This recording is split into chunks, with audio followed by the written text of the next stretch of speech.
بیگم، افطاری کے انتظام میں کوئی کمی بیشی نہیں رہنی چاہیے۔ میں نے آموں کی پیٹی بمشکل نیچے رکھتے ہوئے عائشہ سے کہا۔ عائشہ نے کہا، آپ فکر ہی نہ کریں، پچھلی بار بھی ایسے مزے کی افطاری کرائی تھی، آج تک سب کے سب تعریفیں کرتے ہیں۔ افطاری کی تمام تیاریاں مکمل ہو چکی ہیں، کھجوریں بھی منگوا لی ہیں، بس فروٹ کاٹنے ہیں۔ آپ ذرا مدد کر دیں۔ میں نے چھری لی اور عائشہ کی مخالف سے بیٹھ کر فروٹ کاٹنے لگا۔ کچھ ہی دیر میں افطاری کے تمام انتظامات مکمل ہو گئے اور صحن میں سجے ڈائننگ پر لگا دی۔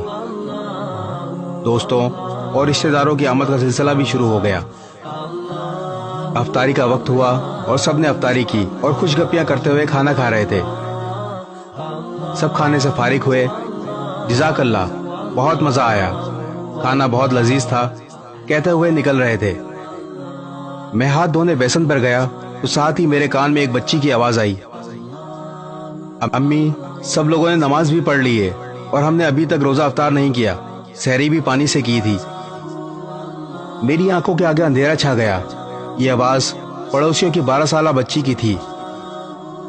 میں یہ جانتے ہوئے بھی یہ اخلاقیات کے خلاف ہے، دیوار سے ان کے گھر میں جھانکنے پر مجبور ہو گیا۔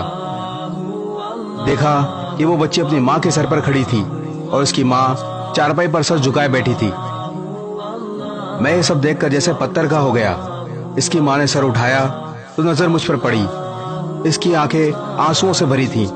مجھ پہ نظر پڑتے ہی زبردستی مسکرائی اور چادر سے آنسو پوچھتے ہوئے کہنے لگی، بھائی کیسے ہیں آپ؟ یہ لڑکی بہت ضدی ہے، ابھی کھانا کھایا ہے اور پھر ضد کر رہی ہے۔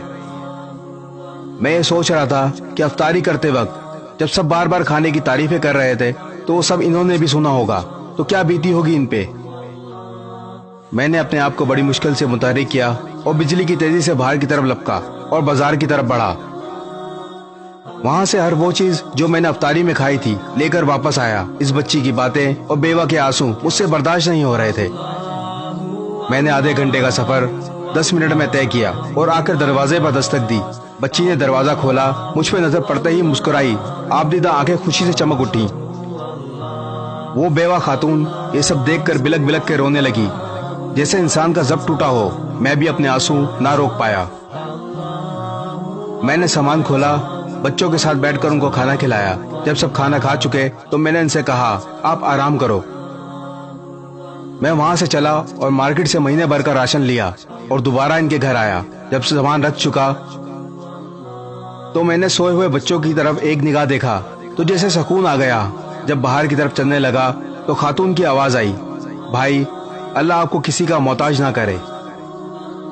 اس کی دعا سن کر مجھے لگا جیسے میں دنیا و آخرت کی دولت پالی ہو۔ میرے پورے جسم میں ایک سرد لہر سی دوڑ گئی۔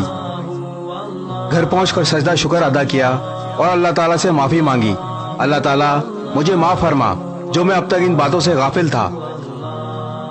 ہم اپنے کھاتے پیتے گھرانوں کے دوستوں اور رشتہ داروں کو کھانوں پر مدعو کر کے سمجھتے ہیں کہ بڑا ثواب کما لیا، لیکن اس بارے میں کبھی نہیں سوچا کیا ہماری طرف سے مستحقین تک ان کا حق پہنچ رہا ہے؟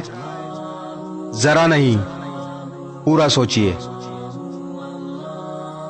اس ویڈیو کو شیئر ضرور کریں، ہو سکتا ہے آپ کے ایک شیئر سے یہ بات کسی کے دل میں اتر جائے۔